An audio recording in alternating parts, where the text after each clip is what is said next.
सम्मानित राष्ट्रवादी साथियों, आज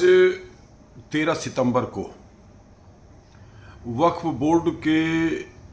निमित्त उसमें संशोधन प्रस्ताव या उसको समाप्त करने इत्यादि के मुद्दे के ऊपर जो जेपीसी को सलाह राय मांगी गई थी, आप सबसे आम जनता से राय मांगी गई थी, उसका आज अंतिम दिन था और आज यह समाप्त हो जाएगा। रात 12 बजे तक पूरी तरह से समाप्त हो जाएगा। आप अवगत ही हैं कि पिछले लोकसभा सत्र में भारतीय जनता पार्टी सरकार ने, या हम यूँ कहें कि एनडीए सरकार ने, वक्फ बोर्ड के कानूनी मुद्दों के ऊपर 44 बिंदुओं पर संशोधन का प्रस्ताव लोकसभा में रखा था, जिस पर काफी बहसबाजी के बाद वह बिल जेपीसी को दे दिया गया, अर्थात ज्वाइंट पार्लियामेंट्री कमेटी एक बना करके, जिसके अध्यक्ष श्री जगदम्बिका पाल जी हैं, उस कमेटी को पूरा प्रस्ताव दे दिया गया और उस कमेटी को उस प्रस्ताव पर विचार विमर्श करना था, आम जनता के आए हुए सुझावों को सुनना था, पढ़ना था। लोगों ने अपने ईमेल के माध्यम से अन्य तरह से जो है इस पर अपने विचार भेजे हैं। अभी इधर 2-4 दिन पहले एक प्रकार से हमें लगा कि एक प्रतिस्पर्धा, हफ्ता 10 दिन से जो है एक प्रतिस्पर्धा का भाव, ज़्यादा से ज़्यादा लोग विचार भेजें, इस तरीके का एक जागरूक नागरिकों द्वारा कैंपेन चलाया गया, जिसमें मुस्लिम पक्ष ने अपने मस्जिदों से नागरिकों का आह्वान किया कि वह एक स्कैनर उसके लिए दिया गया था कि स्कैन करें, और उससे जो है वक्फ बोर्ड के समर्थन में कि वक्फ बोर्ड यथावत कायम रहे, इसमें कोई संशोधन न हो, अपनी बात लिखे। इसी तरीके से और जागरूक नागरिकों, सनातनी समुदाय के हिंदुओं से भी जो है कुछ लोगों ने आह्वान किया, धार्मिक लोगों की तरफ से भी आह्वान आया कि वक्फ बोर्ड की समाप्ति के लिए लोग अपने विचार जो है जेपीसी को भेजें। अब ये सब कुछ जो है, जो प्रतिस्पर्धा या विचार सुझाव जेपीसी को जाना था, आज उसका अंतिम दिन है। अब इसमें हम एक बात यह कहना चाहते हैं, देखिए, हम भी अपने मन की बात कह रहे हैं, हो सकता है मेरी बात सही ना हो, जो वो लोग बात कह रहे हैं उनकी बात सही हो। तो हमारा अपना ये मानना है कि आज जब ये जेपीसी के मुद्दे के ऊपर विचार सुझाव भेजने का अंतिम दिन है, तब हम यह बात कह रहे हैं। पहले हमने इस बात को नहीं कहा कि इसमें कंपटीशन की कोई आवश्यकता नहीं थी और न है, और यह भी कोई न सोचे कि ज़्यादा एक वर्ग विशेष ने जो है वक्फ बोर्ड को स्थापित रखने के लिए अपने विचार दिए हैं और उनकी ज़्यादा संख्या हो गई तो वक्फ बोर्ड यथावत रहेगा, या जो है इधर इस पक्ष से जो है ज़्यादा लोगों के विचार गए कि वक्फ बोर्ड को समाप्त कर दिया जाए तो इस आधार पर वक्फ बोर्ड समाप्त हो जाएगा। ऐसा कहीं कुछ नहीं है। इसमें देखिए, ज्वाइंट पार्लियामेंट्री कमेटी इस मुद्दे के ऊपर लोकसभा में जो प्रस्ताव लाया गया है, उस पर बिंदुवार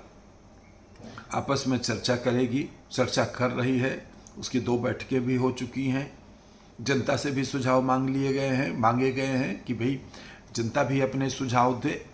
अब उसके ऊपर जो है आपस में बिंदुवार बहस होगी, आपस में विचार सुझाव सभी के लिए जाएंगे और उसके बाद वो सारे विचार सुझाव सरकार को सौंप दिए जाएंगे। और अगले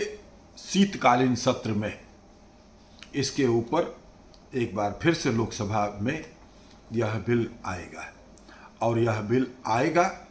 और इसमें जो संशोधन प्रस्ताव हैं, कुछ एक मुद्दों की मैं बात अगर छोड़ देता हूं तो अधिकांशतः इस प्रकार के मुद्दे हैं, इस प्रकार के बिंदु हैं कि जिसमें कि वक्फ बोर्ड का एक बहुत बड़ा कायाकल्प हो जाना है। सच पूछिए तो वक्फ बोर्ड जो है एक गिरोह का रूप में काम कर रहा है। ये डकैती जैसे जो है जमीनों पे कब्जा करने का एक गिरोह का रूप ले चुका है, क्योंकि जब वक्फ बोर्ड का 1954 में गठन हुआ और आज 2024 में जब हम यह बात कर रहे हैं वक्फ बोर्ड की स्थिति और परिस्थिति पर, तो इन बीच में वर्षों में 1700% वक्फ बोर्ड की अचल संपत्ति, धन संपदा में, जमीन जायदाद में, प्रॉपर्टी में बढ़ोतरी हुई है। उस समय 45,000 एकड़ 1954 में जिस वक्फ बोर्ड के पास 45,000 एकड़ जमीन थी, आज 2024 में 10 लाख लगभग एकड़ जमीन वक्फ बोर्ड के पास आ चुकी है। आखिर एकाएक इतनी बढ़ोतरी कैसे हुई? 1700% की बढ़ोतरी। कई एक देशों का कुल क्षेत्रफल भी इतना नहीं है जितना भारत के वक्फ बोर्ड के पास यह जमीन की संपदा है, जबकि वक्फ बोर्ड के संदर्भ में भारत के संविधान में कहीं कोई उल्लेख नहीं है। यह तो इसको तो ऐसे ही खत्म कर देना चाहिए था, कैबिनेट की मीटिंग बुला करके इस मुद्दे पर इस प्रस्ताव ला करके इसको खत्म कर देना चाहिए था, लेकिन नहीं हो पाया। खैर, वहाँ भी बड़े बड़े विधि विशेषज्ञ बैठे हुए हैं, वो अपने अनुसार जो है वो कर रहे हैं, लेकिन हमारी एक जो छोटी सोच कह लीजिए, जो भी कह लीजिए, मेरी सोच ये मान है कि जब भारत के संविधान में इस बात की कोई व्यवस्था ही नहीं है, वक्फ बोर्ड की कोई व्यवस्था ही नहीं है, तो ये वक्फ बोर्ड कैसे गठन हो गया और कैसे ये लगातार किसी को भी नोटिस भेज करके कि ये ज़मीन जो है वक्फ बोर्ड की है और इसको आप खाली कर दीजिए। अभी पटना में भी एक मामला आया, आप लोगों ने सुना होगा, कोई बिहार के पटना के गोविंदपुर गांव में की पूरी ज़मीन को जो है वक्फ बोर्ड ने अपनी संपत्ति घोषित कर दिया और नोटिस दे दिया कि 30 दिन के अंदर इसे खाली करिए। फिर वहाँ के नागरिक हाई कोर्ट गए, तो हाई कोर्ट ने उसमें जो है फटकार लगाया और ये कहा कि जो है वक्फ ये साबित करे कि ये वक्फ की संपत्ति है, और वक्फ उस पर जो है यह साबित नहीं कर पाया। तो ये एक प्रकार से गुंडों का गिरोह है, और उस तमाम जो संपदा वक्फ की है उसमें से न टैक्स के रूप में न किसी भी रूप में भारत सरकार को चवन्नी नहीं मिलता है। तो एक प्रकार से भारत की अर्थव्यवस्था को कहीं न कहीं से जहां इससे लाभ होना चाहिए था, लाभ की जगह पर हानि हो रही है। तो इन स्थितियों में हम एक बार पुनः भारत सरकार से अनुरोध करते हैं कि वक्फ बोर्ड को पूरी तरह से समाप्त कर दिया जाए, यही राष्ट्र हित में है। और फिर से दूसरी बात भी हम अन्य साथियों से सबसे कहना चाहते हैं, परेशान मत होइए कि कहीं आपकी वोटिंग कम हो गई। अभी एक यूट्यूब पर ही मैं सज्जन का भाषण सुन रहा था, हाथ उठवा करके पूछ रहे थे कि कितने लोगों ने ईमेल किया। फिर वो कह रहे थे कि बताइए जब आप लोग की ये स्थिति है तो कैसे वो होगा। घबराइए नहीं, ठीक है, हम स्वीकार करते हैं कि हमारे लोगों में जागरूकता की थोड़ी कमी है, अभाव है, स्वीकार करते हैं, लेकिन इसका मतलब ये नहीं कि ये पाकिस्तान का सियालकोट नहीं है कि यहाँ उस समय जो है लोगों ने मतदान में